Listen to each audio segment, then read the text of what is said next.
On est en compagnie de Delphine Di Pisio-Tiget, gérante chez Amundi. Bonjour Delphine. Bonjour Fabrice. Et bienvenue pour cette rentrée, ça y est, là c'est le moment. On a vu cette rentrée sur les marchés qui a été très tranquille, mais rentrée depuis cette semaine, en tout cas agitée. On a plongé vers les 5000 points, en tout cas du côté du CAC, pour rebondir.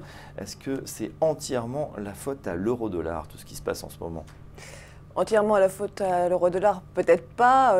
Ce qu'il faut noter, c'est quand même que l'été était assez calme au final, sans grande surprise.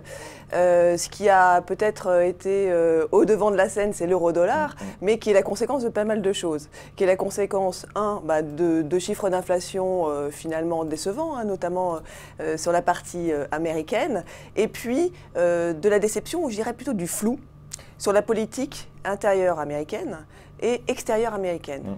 Alors maintenant, on attend beaucoup de la politique justement budgétaire et la politique monétaire américaine, puisque finalement, comme il y a peu d'inflation et que la croissance finalement est plutôt pas mal, on se dit que la Banque centrale américaine va réduire son bilan et remonter ses taux à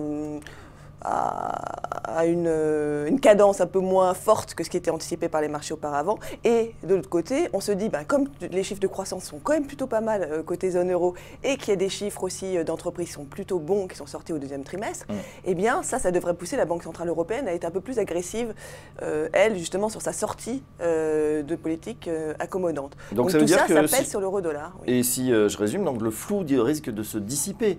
Flou donc sur les politiques monétaires et flou sur l'action de Donald Trump. C'est vrai que ça a été pour le moins brouillon. Même ses conseillers les plus proches, ils perdent leur latin. D'ailleurs, ils quittent carrément la Maison-Blanche pour certains. Ces réformes, Trump, sont aujourd'hui en question. Est-ce que vous pensez justement qu'il va enfin y avoir une issue? Est-ce que le marché ne risque pas d'être déçu si rien ne se passe finalement? Je dirais que le marché s'attend finalement pas à grand-chose. Aux États-Unis, le marché est soutenu parce qu'on est resté sur les niveaux qui sont les plus hauts aux États-Unis. Le S&P est quasiment au plus haut jamais atteint. On est à 1% à peu près du plus haut. Mais pas tiré par des attentes de réforme de Donald Trump, ce qui était le cas au début de l'année. Mais aujourd'hui, c'est moins le cas. C'est plutôt lié aussi à une activité économique qui va bien. Et puis, là aussi, des résultats d'entreprises qui sont plutôt pas mal, même si c'est hétérogène à l'intérieur des secteurs. Tout ça pour dire que, évidemment, aujourd'hui, ce qu'on attend, c'est évidemment des éclaircissements sur la politique intérieure, sur la politique budgétaire.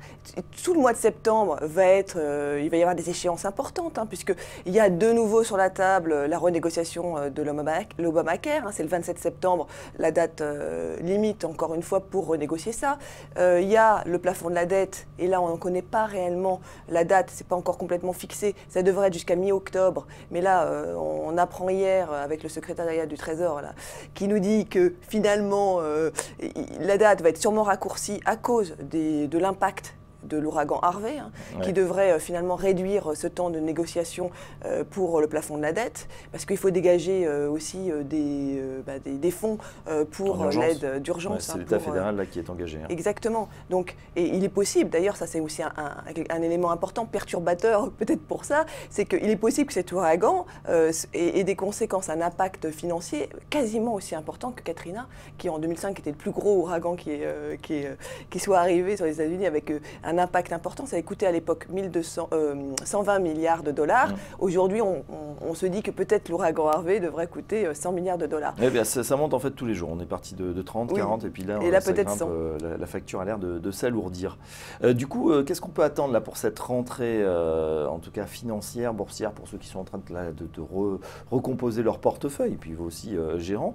Qu'est-ce qu'on attend de cette rentrée? Est-ce qu'il faut reprogrammer le logiciel? On était, c'est vrai, sur ce reflation trade. Ensuite, on a vu que ça calait un petit peu. Est-ce que là, on est à nouveau en train de changer un peu de modèle? Avec des banques centrales peut-être plus attentistes du coup. Alors pour nous, on ne change toujours pas de modèle. C'est vrai que l'inflation est décevante pour l'instant, mais on considère quand même qu'elle va s'améliorer progressivement, même si dernièrement c'était encore une fois décevant. Mais malgré tout, les chiffres d'hier montrent que l'inflation progresse. Aux États-Unis, on est à 1,4% là, sur les indices PCE hier.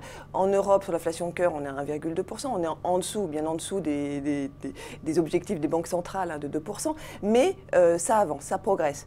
Maintenant, il faut absolument qu'il y ait des éclaircissements côté Trump et que finalement un minimum quand même de réforme fiscale passe, parce que si on arrive évidemment à une mésentente entre le Congrès et l'administration, ça va être compliqué. Donc ça va créer de la volatilité. En tout cas, ce qui est sûr, c'est qu'il va y avoir de la volatilité en septembre, parce que déjà la situation elle est pas claire au départ, parce qu'il y a cette histoire d'Harvey qui se greffe à ça. Donc il faut s'attendre à plus de volatilité. Nous on est quand même malgré tout relativement confiants. Sur le moyen terme et sur le fait qu'évidemment le plafond de la dette va être relevé et qu'il n'y aura pas de crise. Voilà, volatilité, ça veut aussi pouvoir dire opportunité. Est-ce que justement, dans ce marché-là qui est en train de baisser, on était à 5400 en mai, juste après l'élection Macron, on est sur les 5000 points, on les a même touchés en séance cette semaine. Est-ce que là, on peut se positionner encore ou il faut rester prudent pour le moment ?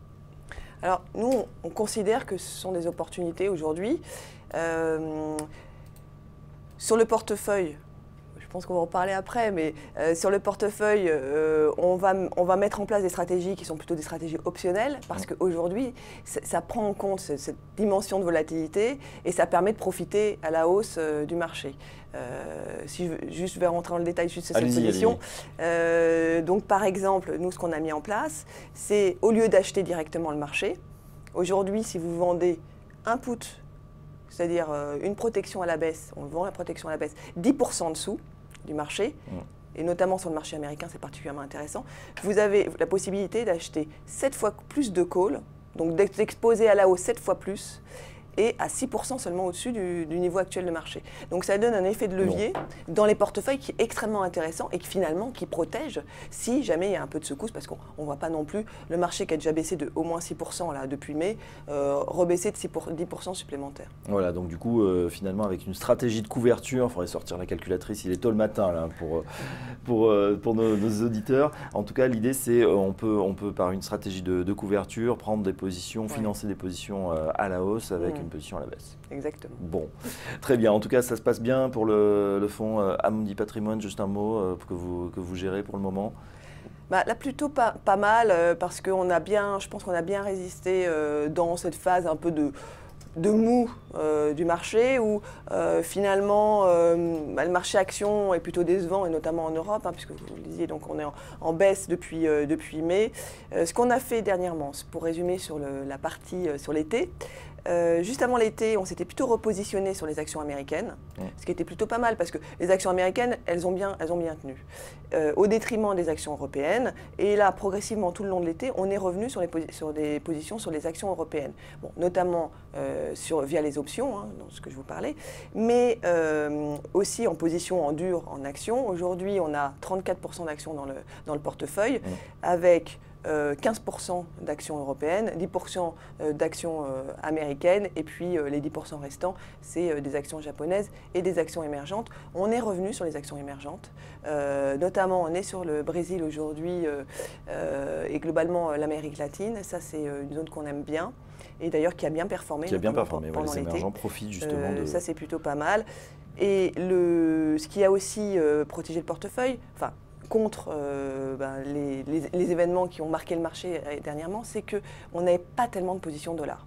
On avait vraiment augmenté une grosse position dollar à la veille des élections françaises, juste avant mai, parce qu'on se disait que c'était une bonne façon de protéger le portefeuille. Et depuis, on a vraiment rebaissé cette exposition.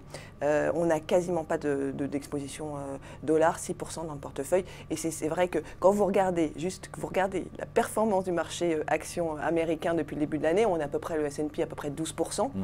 Le dollar a perdu 13% par rapport à l'euro. Donc finalement, si vous étiez non couvert, eh bien, vous perdiez, alors que le marché américain monte, vous perdiez de l'argent. Et oui, c'est ça, c'est l'effet change qui peut être bénéfique ou évidemment jouer contre nous quand on a des positions exposées. D'où une bonne diversification nécessaire ou alors des stratégies de couverture. On aura l'occasion d'en reparler évidemment de cette stratégie. C'est niveau 2 là quand même, pour ceux qui nous regardent et qui ont juste leur petit portefeuille d'actions. Merci en tout cas Delphine Dipizio-Tiget, la gérante chez Amundi, notamment de Amundi Patrimoine, qui pilote ce flagship d'Amundi. Toujours Co-gérante. Co-gérante, oui, hein, il faut au moins 2 pour ce fonds, hein, 3 milliards 600 millions, évidemment, ça ne se gère pas, voilà, on a besoin de renfort. Merci en tout cas d'avoir partagé vos vues sur le marché, ce marché donc, qui verrait donc le flou peut-être se dissiper, il faudra regarder du côté notamment des États-Unis. Merci Delphine, à très bientôt. Merci Fabrice. Dans un instant, la suite du programme sur TV Finance.